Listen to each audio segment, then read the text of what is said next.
오늘 저는 사도행전 14장 1절부터 16절까지의 말씀을 가지고 우리가 복음을 전하는 이유라는 제목으로 잠시 말씀의 은혜를 나누도록 하겠습니다.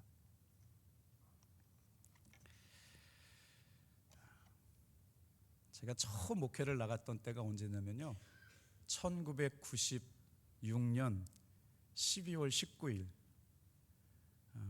정말 어떻게 그 세월들이 빠르게 지나갔는지 모르겠어요.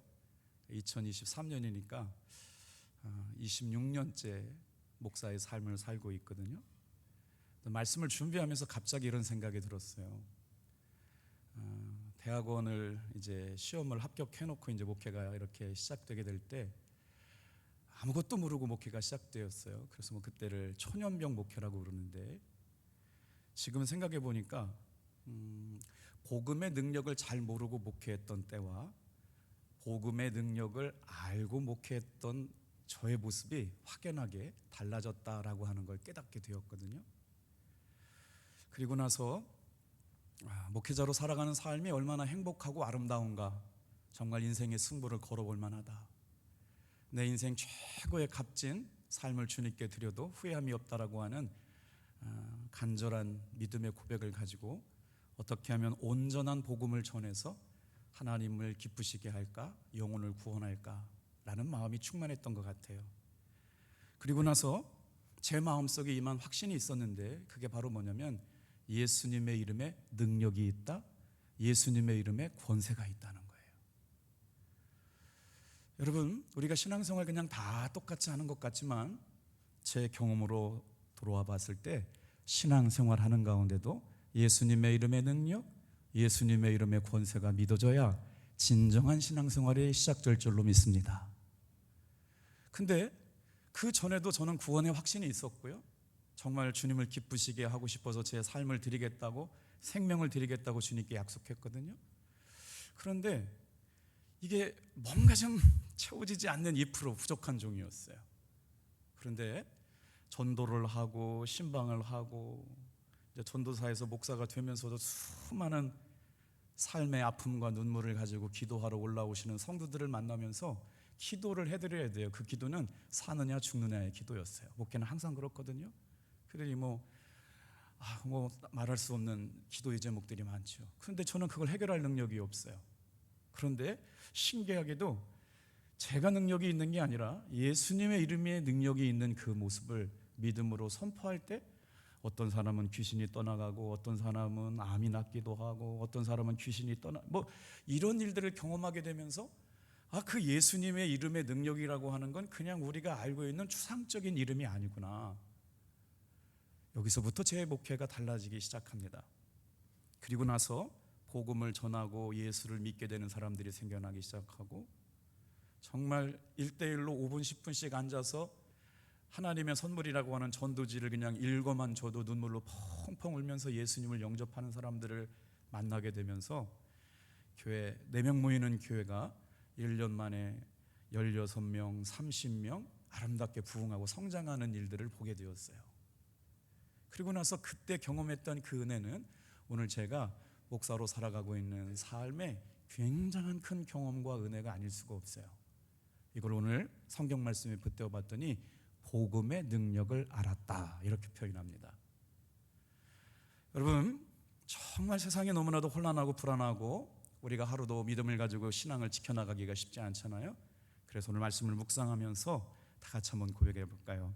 예수를 믿고 주께 돌아오게 하여 주옵소서. 자, 우리는 그렇게 늘 많이 고백을 했어요. 그런데 그 본질적인 질문보다 왜 우리가 예수를 믿고 복음을 전해야 되는지를 오늘 말씀을 통해서 함께 묵상해 보려고 그러거든요. 자, 사도행전 13장부터 시작했던 이제 사도 바울의 제1차 선교 여행이 이제 14장으로 넘어와서 박해와 핍박이 계속되고 있었던 말씀을 묵상하고 있는데, 오늘은 이 본문의 말씀을 가지고 그럼에도 불구하고 우리가 왜 예수의 복음을 전해야 되는지를 묵상하려고 그래요. 바나바와 바울이 복음을 전할 때 어떤 일이 일어나느냐? 여전히 박해가 있었고요, 핍박이 따라왔습니다. 그런데 사도 바울에게 있어서는 이제 삶의 유일한 목적은 단 하나예요. 예수님이 그리스도시다. 예수님께서 부활하셨다. 예수님께서 구세주이시다. 이것을 믿으면 구원받고 이것을 믿지 않으면 저주와 심판 아래 있게 된다. 사도 바울이 전한 복음은 단순했고요. 그래서 이제 박해하고 또 선동하고 그들을 향하여 악감정을 갖고 있는 사람들 때문에 이제 피시디 안디옥에 더 이상 복음을 전할 수 없어서 이고니온이라고 하는 마을로 옮겨오게 되는 이야기가 사도행전 14장 말씀인데, 우리 1절부터 7절은 여러분 잘 살펴보세요. 제가 한번 읽어볼게요. 이에 이고니온에서 두 사도가 함께 유대인의 회당에 들어가 말하니 유대와 헬라의 허다한 무리가 믿더라. 여러분 신기하지 않습니까? 어떤 사람은 거절하지만 어떤 사람은 믿어요. 유대인은 비방하고 욕하지만 헬라인은 영접하고 찬양하고 믿어요. 이게 복음의 신비입니다. 그래서 우리가 담대하게 복음을 전하는 이유는 어떤 사람은 싫어하고 어떤 사람은 거부하고 어떤 사람은 욕하고 비방하지만 주님께서 구원 주시기로 영생을 주시기로 작정된 자는 믿게 되는 거지요. 사도 바울은 이 복음의 신비를 깨닫게 되었어요. 왜냐하면 예수님의 이름의 능력을 알았기 때문이고요, 예수 그리스도의 이름의 권세를 알았기 때문이거든요.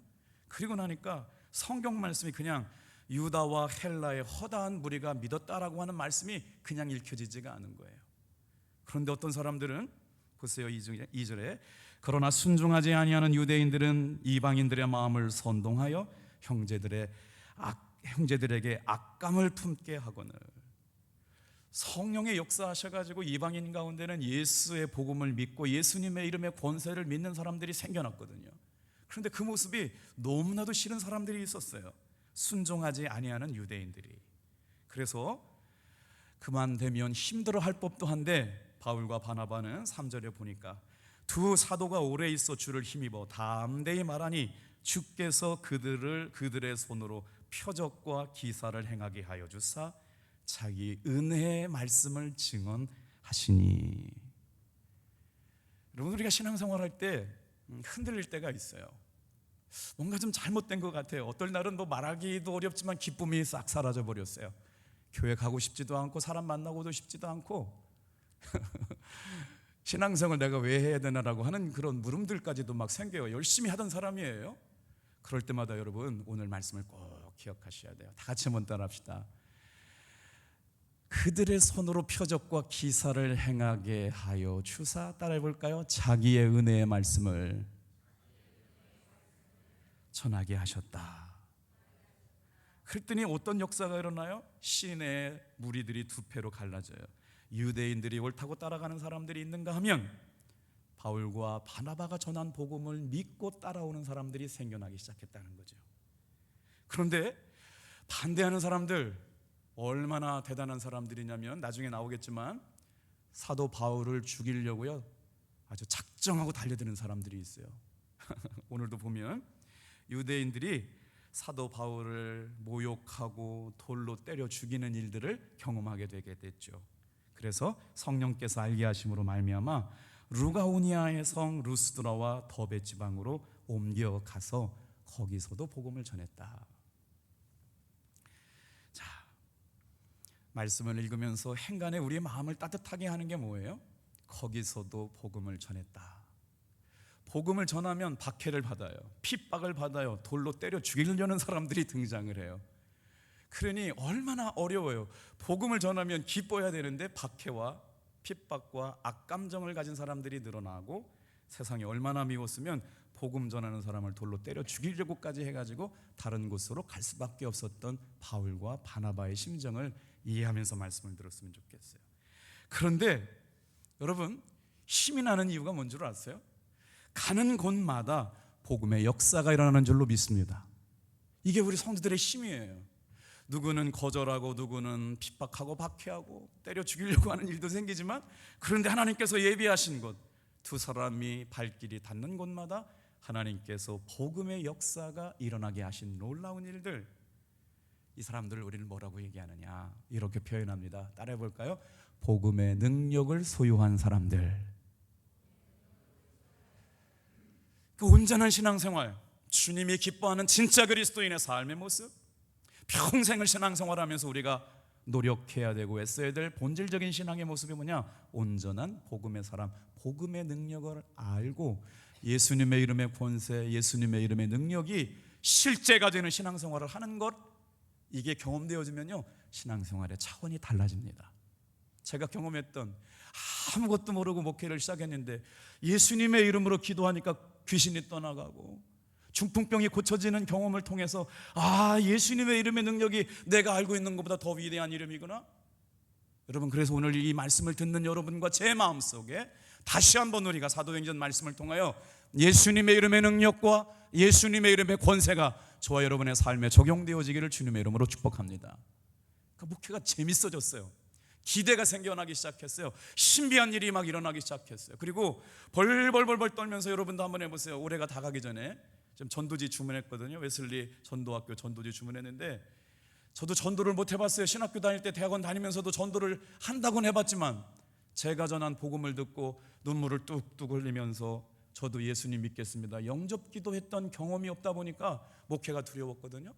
그런데 그 복음을 전하면서 예수님의 이름과 예수님의 능력과 권세가 믿어지고 벌벌벌벌 떨면서 전했던 그 연약한 복음, 연약하지 않죠. 제 수준에서 부족하게만 생각했던 저의 모습인데 복음의 자체의 능력과 영광으로 사람들의 영혼을 이겨오는 걸 보게 된 그 순간부터 목회가 달라지기 시작했다. 이 말씀은 여러분의 신앙생활도 동일하게 그렇게 달라지고 힘있고 은혜로운 신앙생활이 될 줄로 믿습니다. 그래서 그리스도의 복음의 능력을 소유한 사람들은 어떤 사람들이냐? 생명을 소유한 사람들입니다. 능력을 소유한 사람들입니다. 성령의 불을 경험했던 사람들이었습니다. 그래서 그들은 가만히 있을 수가 없어서 복음을 전하게 되었죠. 여러분, 전도하라고 전도가 됩니까? 전도가 뭔지를 알아야 전도가 되죠. 그런데 전도한다라고 하는 마음이 생기는 게 그냥 되는 게 아니라니까요. 주님의 은혜인 줄로 믿습니다. 그래서 우리가 사도행전 말씀을 들으면서 진짜 정말 본질적인 신앙생활, 온전한 복음에 합당한 복음의 능력을 경험한 성도가 되어서 신앙생활하기를 원하신다면 복음을 전할 때는 복음의 능력 3가지 정도는 알고 복음을 전했으면 좋겠다. 그게 바로 뭐냐? 첫 번째가, 한번 따라해 볼까요? 복음의 필연성. 이 말은 이 세상을 살아가는 모든 사람, 어떠한 사람도 예수 그리스도의 복음이 필요하다, 이걸 인정하는 것이 복음의 필연성, 그럽니다. 두 번째, 복음의 절대성입니다. 이 말은 예수를 대신할 것이 이 세상에는 아무것도 없다, 우리 주 예수 그리스도만이 구원하실 수 있는 유일한 힘을 가지고 계신 분이다, 이게 바로 구원의 절대성이에요. 다른 어떤 것도 사람의 영혼을 구원할 만한 이름을 주신 적이 없어요. 그래서 세 번째, 따라해 볼까요? 복음의 완전성. 예수를 믿기만 하면 구원받는다. 예수를 믿는 것이 예수님 믿는 것과 부족한 것 때문에 다른 어떤 걸 더 첨가해야 된다, 이건 이단입니다. 구원을 주시기로 작정된 자가 믿기만 하면 구원을 받는 것처럼 구원은 복음의 완전성을 담보로 하고 있어요. 그래서 복음에는 예수님 한 분이면 충분한 줄로 믿습니다. 이게 복음의 완전성이에요. 다 같이 한번 따라해 볼게요. 복음의 필연성, 복음의 절대성, 복음의 완전성. 예수님이면 충분합니다. 왜냐하면 예수님이 그리스도이시기 때문에. 그래서 성경은 이 말씀을 너무나도 분명하게 말씀하고 있어요. 전도할 때 이 정도는 알았으면 좋겠어요. 사도행전 4장 12절 말씀은 우리 목소리를 높여서 같이 한번 읽어볼게요. 시작. 다른 이로서는 구원을 받을 수 없나니 천하 사람 중에 구원을 받을 만한 다른 이름을 우리에게 주신 일이 없음이라 하였더라. 이 말씀이 믿어지면 우리가 신앙생활하는 가운데 큰 힘이 생깁니다. 그래서 오늘 우리가 복음을 전할 이유 3가지를 묵상하게 될 텐데, 첫 번째 한번 따라해 볼게요. 구원을 받을 만한 믿음. 우리는 누구에게 복음을 전해야 될까요? 막상 전도하다 보면 전도하기가 쉽지 않고 어디로 가야 될지도 잘 모르겠습니다. 그런데 오늘 본문의 말씀에 보면 박해와 핍박을 피해서 사도 바울이 그 지역을 떠나, 그 지역이라고 하는 게 피시디의 안디옥 지역이었잖아요. 그래서 조금 내려와가지고 이고니온이라고 하는 곳에서 동일하게 전도를 하기 시작하는데 어떤 역사가 일어나느냐? 자, 여러분, 사도 바울이 가면서 전도한 패턴은 동일합니다. 유대 회당에 가서 복음을 전한 거예요. 복음의 내용은 뭐였을까요? 예수님이 주님이시다. 유대인 너희들은 눈이 가리워져서 구원자이신 예수를 죽였다. 그런데 하나님께서 예수를 살리셨다. 부활하셨다. 그분을 믿음으로 말미암아 우리는 율법이 주지 못하는 진정한 자유를 얻게 된다. 예수를 믿어라. 그러면 부활과 영생이 너희 것이 될 것이다. 이게 사도 바울의 설교가 다 이런 내용들이었어요. 그런데 어떤 역사가 일어나느냐? 우리 8절 말씀 같이 한번 읽어보겠습니다. 같이 한번 읽어볼게요. 시작. 루스드라에 발을 쓰지 못하는 한 사람이 앉아 있는데 나면서 걷지 못하게 되어 걸어본 적이 없는 자라. 9절 말씀이요. 바울이 말하는 것을 듣거늘 바울이 주목하여 구원받을 만한 믿음이 그에게 있는 것을 보고. 사랑하는 성도 여러분, 우리가 정말 많은 사람들을 만나잖아요. 그런데 누구에게 복음을 전해야 되는 것도 그것도 지혜거든요. 하나님이 주시는 분별력인데 사도 바울이 복음을 전하면서 유다 화당 가운데 루스드라 지역에 태어나면서부터 발을 쓰지 못하는 한 사람이 앉아 있는 것을 보고, 여러분, 이 복음의 패턴이 어떻게 되냐면 사도행전 3장에 정말 제9시에 기도하러 가다가 사도 베드로가 뭐라고 얘기해요? 성전 미문에 앉아서 구걸하던 한 안준뱅이를 보고 뭐라고 그래요? 은과 금은 내게 없거니와 내게 있는 것으로 내게 주느니 곧 나사렛 예수의 이름으로 일어나 걸으라. 여러분, 복음의 능력이 다른 데가 아니었어요. 우리는 엄청나게 뭔가를 더 가져야 된다고 하지만 예수님의 이름의 능력이면 충분합니다. 그 말씀이 선포되어졌더니 어떻게 됐어요? 걷기도 하며 뛰기도 하였다라는 말씀이 사도행전 3장에서 경험되어졌는데, 이제 베드로를 통하여 유대인들이 복음으로 주께 돌아오는 역사를 경험했다면 사도행전 13장부터 새롭게 등장한 유대인의 복음의 은혜, 제사장 직분을 감당하는 사도 바울이 복음을 전하는 14장에서 똑같은 역사가 일어나요. 루스드라에 가가지고 발을 못 쓰는 사람에게 회중이 많이 참석했겠잖아요. 그런데 말씀을 전하다가 눈이 마주친 것 같아요. 사모하는 게 보여요. 기대하는 게 보여요. 그러면서 뭐라고 얘기하느냐? 다 같이 한번 따라합시다. 구원받을 만한 믿음. 오늘 이 말씀을 듣고 여러분들이 구원받을 만한 사모한 사람을 찾아서 복음을 전해보시기를 주님의 이름으로 축복합니다. 그렇게 뜨더니 어떻게 되냐면 세상에 바울이 주목하여 구원받을 만한 믿음이 그에게 있는 것을 보고, 10절은요 우리가 믿음으로 선포해야 될 때가 있어요. 큰 소리로 한번 선포하듯이 읽어볼게요. 시작. 큰 소리로 이르되 내 발로 바로 일어서라 하니 그 사람이 일어나 걷는지라. 놀라운 일 아니겠어요? 구원받을 만한 믿음이 있는 것을 보고 큰 소리로 선포한 거예요. 선포한 거예요. 여러분, 선포 기도의 능력이 있거든요. 내 발로 일어나 걸어라. 그랬더니 일어나 걷게 되는 것. 사도행전 3장에 베드로 사도가 했던 일이 지금 14장에 와서 루스드라에 박해와 핍박이 있는 곳에서 그곳에서 전도하는 바울을 통하여 하나님의 일하심이 시작된 것. 성경을 읽을 때 저도 좌절이 돼요. 사도행전을 읽을 때마다 큰 기사와 표적과 능력이 나타났다 그럴 때마다 작아져요. 저는 사도가 아니고 예수님의 제자들이 아닌데 우리는 어떻게 목회해야 되느냐? 여러분, 성경에 말씀하시면 믿는 우리는 예수님보다 더 큰 일도 하겠다고 말씀하신 말씀을 믿고 담대하게 예수님의 이름의 능력, 예수님의 이름의 권세를 사용하실 수 있기를 축복합니다. 저가 경험한 복음의 능력은 그거였어요. 조용기 목사님만 저는 귀신 쫓는 줄 알았어요. 그런데 진짜로 귀신 쫓는 건 예수님의 이름의 능력을 선포하니까 자기가 알아서 떠나가더라고요. 할렐루야. 정말이에요. 정말이에요. 이게 제가 복음의 능력을 경험하고 나서 제 목회가 달라지기 시작했던 그때. 여러분, 오늘 이 시간 우리가 전도를 사모하면서 왜 우리가 복음을 전해야 되느냐? 하나님께서 만나게 하시고 예배하게 하신 어떤 사람? 구원받을 만한 믿음의 사람들을 발견하여 그들을 주님께로 인도해낼 수 있게 되기를 주님의 이름으로 축복합니다. 자, 그럼 여기서 말씀을 듣다가 질문 하나가 생겨요. 하나님의 말씀을 믿고 싶지 않은 사람이 없어요. 하나님 살아계신 것 경험하지 않은 사람이, 하고 싶은 사람이 어디가 없어요. 다 그렇게 하고 싶죠. 그런데 구원을 받을 만한 믿음이라고 하는 게 마음에 어떻게 생겼느냐가 질문입니다. 이해하셨어요? 어떤 사람이기에 왜 그 마음 안에는 구원을 받을 만한 믿음이 있었는가? 어떤 사람의 마음속에는 구원을 받을 만한 믿음이 없었고, 저 나면서부터 이렇게 오랫동안 걷지 못했던 저 사람에게는 구원을 받을 만한 믿음이 생겼는가?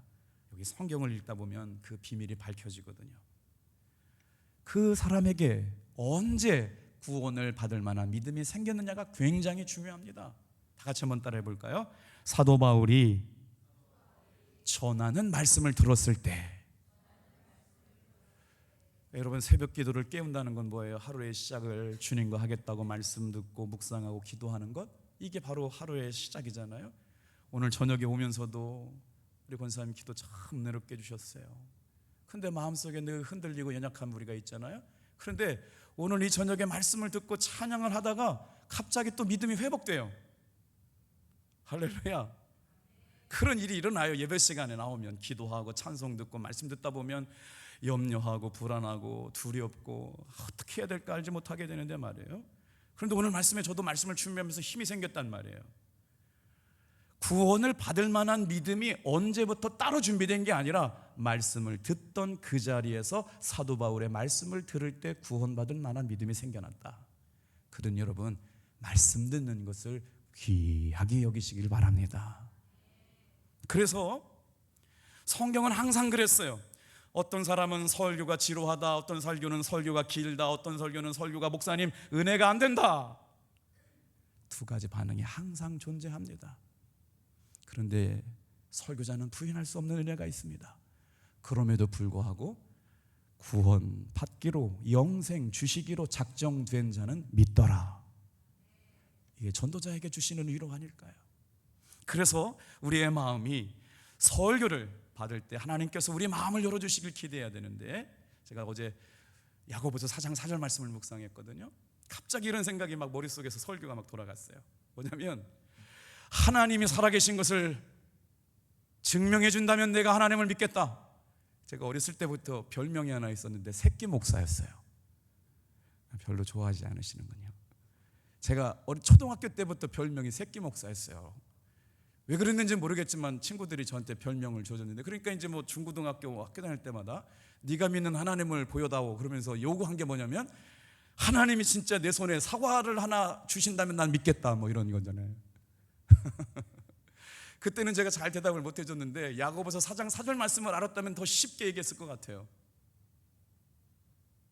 하나님이 살아계신 걸 보여달라고 하는 사람들에게 여호와를 가까이 하라, 그리하면 너를 가까이 하시리라. 성경은 놀랍게 보여달라고 하는 존재를 요구하는 사람들에게 하나님을 가까이 하는 사람에게 만나주시겠다고 말씀하는 겁니다.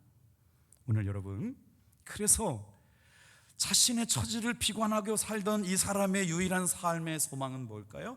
사도 바울이 전한 복음을 듣는 가운데 그에게 말씀해 주는 생명이 들어온 거지요. 그리고 나서 지금까지 한 번도 경험해 보지 못하고 들어보지 못했던 영혼의 구원자, 그 장애우에게 예수의 생명이 선포되는 거죠. 여러분, 기대하시길 바랍니다. 지금 우리 주변에도 예수님의 이름을 기다리고 있는 사람들이 기다리고 있는 줄로 믿으시기 바라요. 준비되어 있어요. 예수님의 이름의 능력을 전해주기를 기다리고 있다고요. 이것이 바로 우리가 복음을 전해야 될 이유입니다. 두 번째 한번 따라해 볼까요?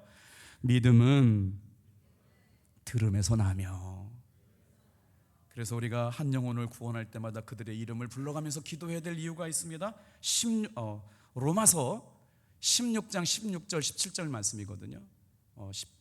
로마서 10장, 자, 같이 한번 읽어볼게요. 10장 17절 시작. 그러므로 믿음은 들음에서 나며 들음은 그리스도의 말씀으로 말미암았느니라. 그러니까 이 말씀을 묵상하다 그런 거예요. 사도 바울은 지금 예수의 복음을 전하는 일에 인생의 승부를 걸었고, 누구는 그 말씀을 들으면서 미워하고 악감정을 갖고 그것도 주체가 안 돼가지고 돌로 때려 죽이고 싶은 마음이 들었는데도 불구하고 가는 곳마다 복음을 전했는데, 구원 주시기로, 영생을 주시기로 작정된 사람들은 믿고 따라오는 복음의 능력을 경험하게 되는 역사가 일어나게 되었고, 거기서도 전도하게 됐다. 어디서부터 시작되었느냐? 말씀을 믿고 말씀을 들은 사람들을 통해서 역사가 일어났다. 구원받을 만한 믿음이라고 하는 건 우연히 생기는 것이 아니고, 하나님의 말씀을 내가 믿습니다, 하나님의 말씀을 내 삶에 그렇게 나타나고 이루어질 줄 믿습니다, 믿음의 결과였다는 거죠. 지금 어떻게 해요? 나면서부터 발로, 평생 자기 발로 일어서서 걷지 못했던 이가 예수님이 구원자이시다, 예수님이 고치신다, 예수님이 구원하신다라고 하는 말씀을 듣고 생명이 임하니까 거기서 권세와 능력이 나타납니다. 이 일은 성령께서 해주실 줄로 믿습니다. 그래서 어떻게 돼요? 믿음은 들음에서 나며 들음은 그리스도의 말씀을 통해서 이어지게 되는 복음의 놀라운 은혜의 선순환. 오늘 하나님의 말씀이 우리 마음에 새겨지게 될 때마다 말씀을 통해 여러분 구원받는 역사가 일어나게 될 줄로 믿습니다. 사도행전 4장 12절 말씀 같이 한번 읽어볼게요. 시작. 하나님의 말씀은 살았고 운동력이 있어 좌우의 날선 어떤 검보다도 예리하여. 하나님의 말씀을 우리가 마음에 새기고 살아가면 어떻게 돼요? 하나님의 말씀은 혼과 영과 관절과 골수를 찔러 쪼개기까지 합니다. 사람의 마음과 생각과 뜻을 살피시기까지 합니다. 하나님의 말씀이 내 안에 들어오면 내 마음 안에 있는 어두움을 몰아내게 될 줄로 믿습니다. 아무리 힘들게 보이는 상황이어도, 염려와 근심이 내 마음을 좌절하게 만들어도 하나님의 말씀이 내 안에 들어오면 그 영을 환하게 비춰주시는 능력으로 오늘도 이기며 승리하게 될 줄로 믿습니다, 여러분. 그리고 정말 죽을 수밖에 없는 문제같이 여러분 난공불락의 문제 앞에서 좌절하는 것 같은데, 하나님의 말씀이 내 마음 가운데 심겨지면 어떻게 되느냐? 그 문제가 아무것도 아닌 것처럼 생겨나게 된다는 거죠. 오늘 루스드라의 안진뱅이에게 일어났던 놀라운 복음의 능력, 이것이야말로 우리가 복음을 전할 이유입니다. 그래서 사도 바울이 전한 내용은 뭐였을까요? 예수님이 구원자이십니다. 구약의 약속대로 오신 메시아가 세상에 오셔서 십자가에 돌아가셨습니다. 그리고 죽음을 이기시고 부활하셨습니다. 그것을 증거하시는 분이 누구냐? 예수님을 믿게 하시는 영, 성령이 우리와 지금 이곳에 함께 계십니다 라고 설교하는 걸 듣고 루스드라의 지체 장애우가 저분의 말씀을 믿으면서 믿음 안에 구원받을 만한 믿음이 생겨나게 되었다. 믿음은 말씀을 들으면서 생겨나게 되었다. 그러면 복음을 전한 진정한 이유는 뭐냐? 세 번째로 따라해 보겠습니다. 하나님께로 돌아오라. 자, 이제 그렇게 걷지 못하였던 한 지체 장애우가 일어나게 되는 기적을 통해서 수많은 사람들이 몰려들면서 보였던 반응이 참 성경 말씀을 재미있게 만듭니다. 11절 말씀 같이 한번 읽어볼게요. 시작. 무리가 바울이 한 일을 보고 루가오니아 방언으로 소리질러 이르되 신들이 사람의 형상으로 우리 가운데 내려오셨다 하여. 무슨 말이냐면 자기들이 쓰고 있는 말은 지금 헬라 말이거든요. 그런데 너무 황당하고 놀란 일을 경험하고 나니까 어렸을 때 쓰던 방언 루가오니아 방언으로 예언하면서 야, 신을 만났다라고 제사 지내고 섬기는 일이 생겨나게 된 거예요. 그러니까 이고니온이라고 하는 사람 지방에 살고 있던 사람들은 누구냐? 여러분, 하나님도 섬기고 자연도 섬기고 우상을 만들어서 섬기는데, 이런 신적 존재, 안진뱅이를 일으켜 세우는 능력을 가진 사람들이야말로 신이라고 그들 앞에 제사를 지내는 일이 생겨나게 된 거죠. 자, 뭐라고 불렀어요? 바울, 바나바를 세상에 제우스라고 부르고, 바나바가 조금 더 잘생겨가지고 제우스로 불렀대요. 그리고 바울이 조금 못생겨가지고 제우스의 대변인 헤르메스라고 불렀다는 거죠. 그리고 나서 거기에다가 제우스를 신을 섬기는 제사장들이 와가지고 소를 제물로 가져오고 화환을 가져와서 바울과 바나바를 신으로 경배하고 섬기려고 하는 일들이 일어나게 된 거예요. 그래서 사도 바울이 그 사실을 보고 자기들의 옷을 찢으면서 뛰어나가면서 소리 지르면서 외쳤던 말씀, 우리 14절 15절 말씀 읽어볼까요? 시작. 두 사도 바나바와 바울이 듣고 옷을 찢고 무리 가운데 뛰어들어가서 소리 질러 이르되 여러분이여 어찌하여 이러한 일을 하느냐. 우리도 여러분과 같은 성정을 가진 사람이라. 여러분에게 복음을 전하는 것은 이런 헛된 일을 버리고 천지와 바다와 그 가운데 만물을 지으시고 살아계신 하나님께로 돌아오게 하려 함이라. 이고니온이온 삶을 살았던 그 마을 사람들은 누굴 섬겨요? 우상을 섬기고 있었어요. 능력 있는 사람을 섬기고 있었어요. 사람도 능력 있으면 신이 되는 거예요. 얼마나 많은 신들이 있었겠어요? 그랬더니 바울과 바나바가 옷을 찢으면서 나도 너희들과 같은 사람이라고 얘기하고 있는 거죠. 자, 우리가 전도할 이유는 당연하게 다 같이 한번 따라합시다. 하나님께로 인도하게 하는 일. 이고니온에서 복음을 전했던 바울과 바나바는 우상을 섬겼던 제우스 신당에서 제사를 드리며 그릇된 신앙을 가지고 사람들했던 그 사람들을 하나님께로 돌아오게 했다.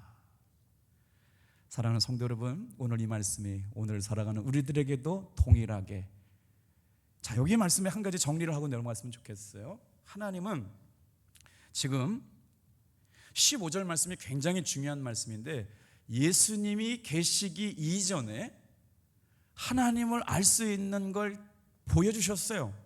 이걸 뭐라고 그러냐면 신학용어로 자연계시라고 말씀합니다. 그래서 하나님을 믿고 따라갈 수 있도록 보여주셨는데 어떻게 말씀하셨느냐? 자연을 통해서 하나님이 살아계신 것. 어떻게요?